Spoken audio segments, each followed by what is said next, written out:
Naushahro Feroz district bar के सदर senior वकील अब्दुल रहीम अब्बासी, सीनियर वकील सैयद मौज अली शाह और मोहम्मद अली शाह ते एफआईआर दाखिल करण खिलाफ एहतजाजी मुज़ाहिरो कंदे मीडिया के बुधायो तो मुसलसल 2 ॾींहं असांजे वकील भाइरनि के सिविल जज जखरानी टर्चर कंदो रहियो। समूरो शहर पयो रुगो इंक्रोचमेंट वकीलन जी नज़र आई। असांजे वकीलन जज साहब के रुगो एतिरो चयो त तव्हां इंक्रोचमेंट ड्राहियो, मुंहिंजी प्रॉपर्टी आहे उहा न ड्राहियो।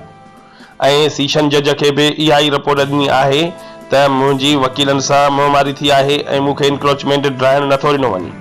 पोइ एसपीअ सां मिली ऐं वकीलन मोहम्मद अली शाह ऐं संदसि भाइरनि ते दहशतगर्दीअ जूं एफआईआरूं दाख़िल कयूं वयूं आहिनि।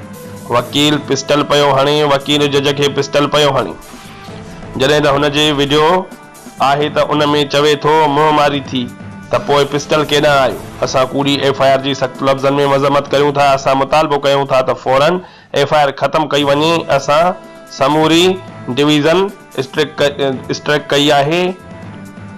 सुभाणे समूरी सिंध में सॾु ॾींदासीं। कमदार एसपी कंहिंजी वांगार वहे, असांखे हीसाइणु चाहे थो। फौरन एसएसपी खे हटाए वकीलनि मां बेचैनी ख़त्म कई वञे।